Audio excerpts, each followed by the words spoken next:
I'm going to retire by the time I'm 50. That's a goal that I've had for the last 6 years, and I'm 7 years away from it now. I'm going to go over all the numbers in terms of how I'm going to achieve that. I'm going to go over some of the risks associated with it as well, and explain why I'm doing it too, because what's the point in doing it if you don't actually have a plan associated with it? So I started investing in 2020. I don't know if anyone saw, I did the Making Money podcast that came out recently, and I re-evaluated and re-looked over everything in terms of my background, my history, my investment goals.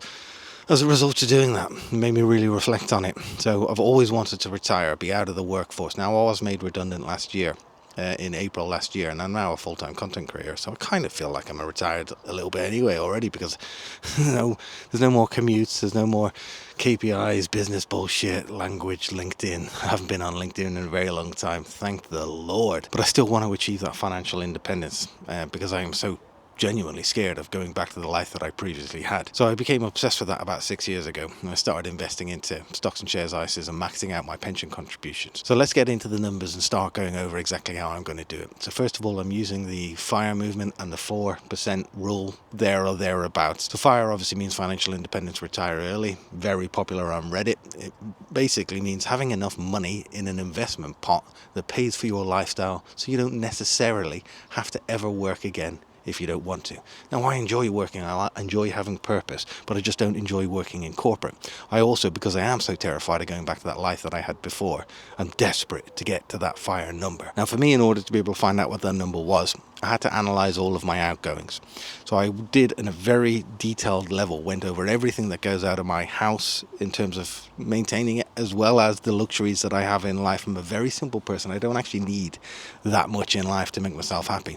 This is what makes me happy, being out here. Look at these beautiful tomatoes. We've got gooseberries, runner beans, potatoes, beautiful sunflowers coming up. There's a goal there as well. Play with the kids. I've got a pizza oven in the back. This is what makes me happy.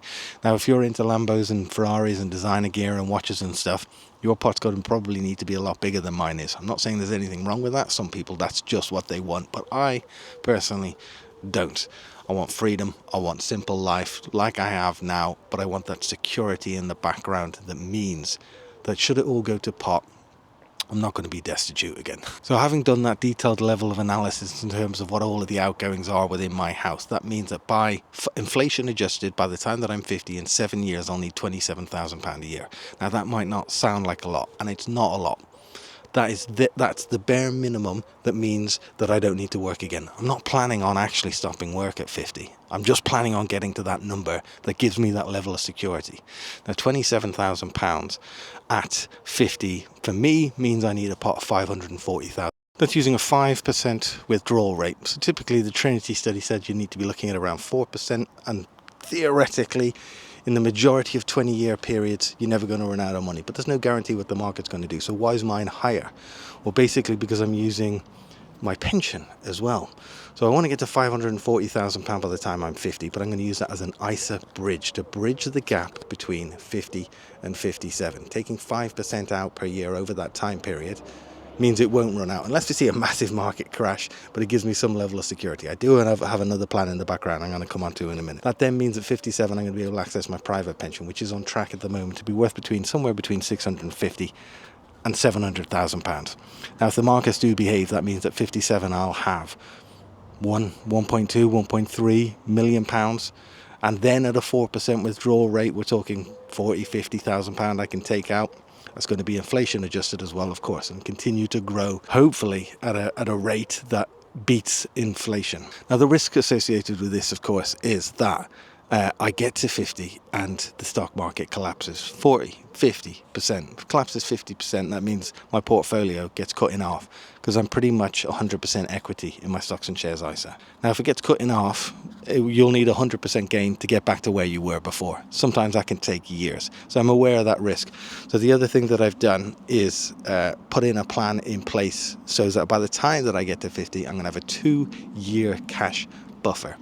Some people might think that's too much. Some people might think it's not enough. By the time I get to 50, then if the market does collapse by 50%, I'm going to have 2 years of cash on the side in a high interest account that I'm going to be able to draw down upon to maintain my living. Now, if it continues to drop more than that going forward, that potentially could be a problem. So I have another plan in place.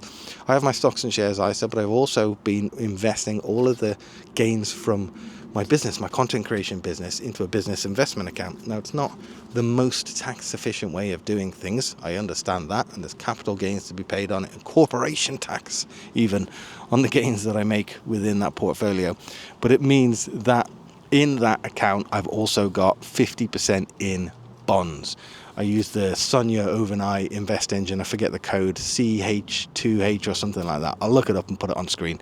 But that is a much more secure return. It is a much lower return, but it is very highly unlikely to drop by 50%. If it drops by 50%, the UK is pretty much collapsed. So I'm spreading my risk in order to be able to make that happen. I have talked previously before about how I am 100% in equity. In my stocks and shares ISA, I'm 100% in an old world.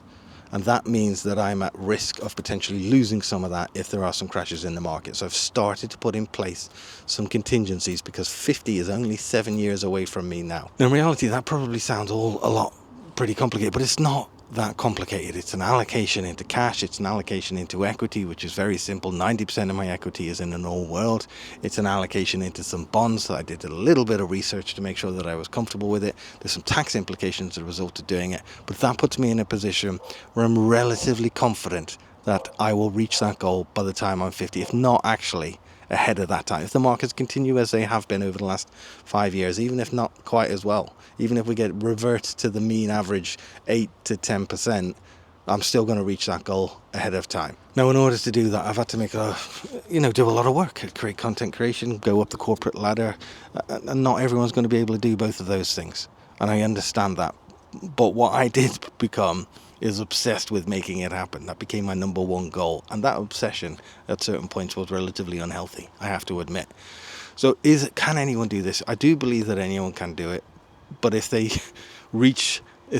acquire that level of obsession in order to make it happen, the sacrifices on time, on money, in order to make it happen, you can. Now, there is a simpler route, which is obviously a little bit slower, because you're not going to be maxing out your ISA. The average salary in the UK is 37k. So someone on 37k isn't going to be maxing out their ISA every year. But starting as soon as you possibly can, doing it for the long term, very high chance that you're not going to be destitute when you reach retirement. There's a very high chance that if you continue to do as much as you possibly can, that actually you're going to potentially be able to retire early. This is all, of course, market dependent, but you have to start. And starting is the hardest, taking that first step. I have created a free one-pager on how to start investing. I'll put it below. And if you do want a free fractional share from Trading 2 and 2, you can use the link below again in order to get that and get yourself started. I get a small kickback as a result, but you're going to get an extra 10-15 quid to get yourself started. Now, the whole reason I'm doing all of this, number one, as I said on the podcast, is to reach that level of financial independence, because I don't want to be reliant on the state. I don't have any parents. There's no one that's going to bail me out. There's no one that's looking out for me. I got to do this all for myself. I'm terrified of going back to the life that I previously had, and I'm trying to build something for me and my family. Once I reach the goal at around 50 of that financial independence, I'm looking just to do more of this. Let me show you around. So I recently got a greenhouse. I was trying to get one on Facebook Marketplace for ages, but couldn't get one. Got me tomatoes in here. How hot is it? I've got both windows and doors open. You see that? 35 degrees anyway. 35.8 degrees in here with the windows open. Great for me chilies, me cucumbers. Got a lime tree down here. See if we can get the angle a bit more. But it's a bit of a mess at the moment because I got it so late. What I'm going to do is lift that up onto some bricks or some scaffold boards and create a bit of height on it.